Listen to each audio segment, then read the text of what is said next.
இயேசுக்கு பிரியமானவர்களே, எல்லாரும் எப்படி இருக்கீங்க? நல்லா இருக்கீங்களா? நீங்கள் சந்தோஷமாக இருக்கீங்களா? நிறைய வேண்டுதல்களை ஆண்டவரை நோக்கி வச்சுருக்கீங்க. ஒன்று இல்லை, ரெண்டு இல்லை, எக்கச்சக்கமாக இருக்குது. ஆண்டவர் ஒன்றுன்னா உங்களுக்கு பதில் செய்வார். கலங்காதுங்க, பயப்படாதுங்க, சந்தோஷமாக இருங்க, தோண்டு போகக்கூடாது. ஆண்டவர் உங்களோட இருக்கார். உங்களுடைய வேண்டுதலின் சத்தத்தை கேட்டு செவி கொடுத்து பதில் கொடுக்க ஜீவனுள்ள தேவன் இயேசு உங்களோடு இருக்கிறதுனால நீங்கள் ஏன் யோசிக்கிறீங்க, தயங்குறீங்க, பயப்படுறீங்க? நிறைய காரியங்கள் இருக்கு இல்லையா தலைக்கு மேலே, இதெல்லாம் எப்படி நடக்க போகுது அப்படின்னு சொல்லி ஒரு சமாதானம் இல்லாமல் இருக்கீங்க இல்லைங்களா? குடும்பத்தை குறித்து, வேலை காரியங்களை குறித்து, எதிர்காலத்தை குறித்து நிறைய தயக்கங்கள். சில பேர் புதிய வேலைகள் மாறலாமான்னு நினைக்கிறீங்க. வாழ்க்கையில் ஒரு புது ட்ராக் ஒன்று, ஆண்டவரே இதை செய்தால் நன்றாக இருக்குமான்னு சொல்லி தெய்வ சத்தத்துக்கு காத்து கொண்டிருக்கிறீங்க. தயங்காமல் செய்யுங்க, ஆண்டவர் உங்களோட பேசுகிறார் இல்லையா? இதே மாதிரியா எனக்கும் ஒரு சூழ்நிலை வந்தது. என்னை பற்றி உங்கள் எல்லாருக்குமே தெரியும். நான் இந்த யூடியூப்பில் ஒரு சமையல் நிகழ்ச்சி செய்து கொண்டிருக்கிற ஒரு சாதாரண ஒரு இளைஞனாக இருந்தேன்.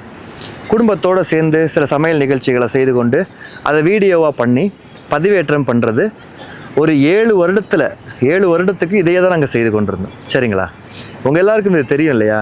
ஆனால் நாளடைவில் ஒரு மன சோர்வு எனக்கு ஏற்பட்டது இந்த காரியங்களில். ஏன் பிரதர் அப்படின்னு சொல்லி கேட்டிங்கன்னா, இந்த யூடியூப்பில் நீங்கள் பார்த்து ரசிக்கிறதுக்காக ஒரு 30 நிமிஷ வீடியோவை பதிவேற்றுறதுக்கு பட வேண்டிய பாடுகளும் அதிகம். அதே மாதிரி இங்கே என்னோடய இருதயத்துக்குள்ளே எவ்வளோ வேதனைகள் துக்கங்கள் இருந்தாலும், வீட்டில் எவ்வளோ பிரச்சனைகள் இருந்தாலும், உங்களுக்கு முன்பாக அந்த வீடியோவில், நிகழ்ச்சியில், காணொலியில் சிரித்து பேச வேண்டியது, ஜனங்களுக்கு முன்பாக பேச வேண்டியது ஒரு நிர்பந்தமாக இருந்தது.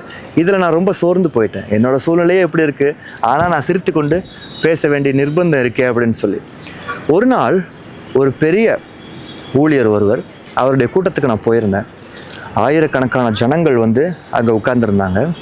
அந்த ஊழியர் பேசுகிறத கேட்கணும் அப்படின்னு சொல்லி ஆசைப்பட்டு முன் வரிசையில் 3வது இடத்துல போய் நான் அமர்ந்து கொண்டேன். 3வது இடத்துல அமர்ந்து அவர் செய்தி கொடுத்து முடித்தார்.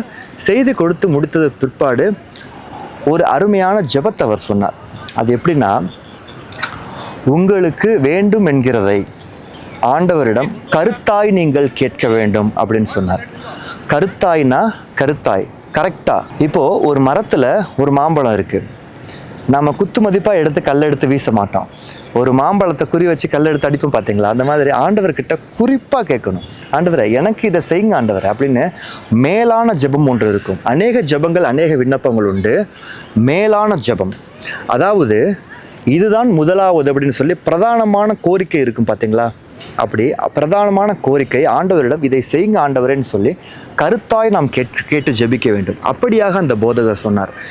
நான் அப்போது கேட்டேன், ஆண்டவரே எனக்கு இந்த யூடியூப்பில் இருந்து ஒரு விடுதலை கொடுங்க, எனக்கு ஊழியத்தின் பாதையை ஏற்படுத்தி கொடுங்க அப்படின்னு சொல்லி இப்படியாய் நான் ஜெபம் செய்துவிட்டு அந்த இடத்துலேருந்து வந்தேன்.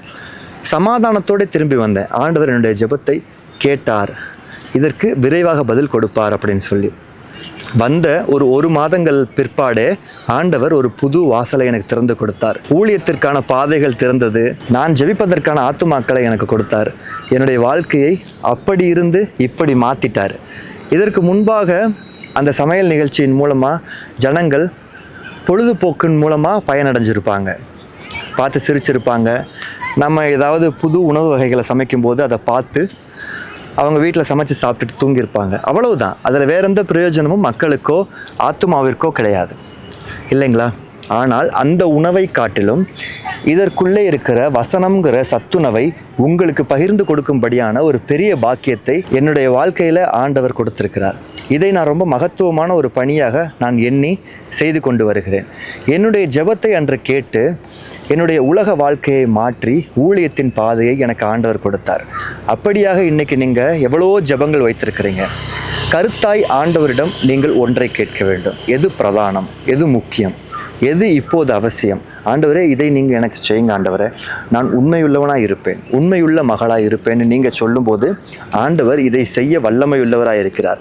உங்களோடு அதற்காக ஆண்டவர் இன்று ஒரு வசனத்தை கொண்டு பேச ஆசைப்படுகிறார். 1 சாமுவேலின் புஸ்தகம் 1ஆம் அதிகாரம் 17ஆம் வசனம் எடுத்துக்கொள்ளுங்க. சமாதானத்துடனே போ, நீ இஸ்ரவேலின் தேவனிடத்தில் கேட்ட உன் விண்ணப்பத்தின்படி அவர் உனக்கு கட்டளையிடுவாராக. முதலாவது, சமாதானத்துடனே போன்னு ஆண்டவர் உங்களை சொல்கிறார். நீங்கள் கேட்ட காரியங்களை ஆண்டவர் கேட்டுவிட்டார். உங்கள் வாயிலிருந்து வெளிவந்த ஜெபங்களை ஆண்டவர் கேட்டுவிட்டார். அதனால் சமாதானத்துடனே போன்னு சொல்கிறார். சமாதானம் இல்லாத மனது உங்களுக்கு வேண்டாம். அடுத்ததாக சொல்கிறத பார்த்தீங்களா, நீ இஸ்ரவேலின் தேவனிடத்தில் கேட்ட உன் விண்ணப்பத்தின்படி அவர் உனக்கு கட்டளையிடுவாராக. நீங்கள் என்ன விண்ணப்பம் கேட்குறீங்களோ அதன்படியே ஆண்டவர் கட்டளையிட்டு அதை நிறைவேற்றுவார். கருத்தை ஆண்டவர்கிட்ட கேட்குறீங்களா?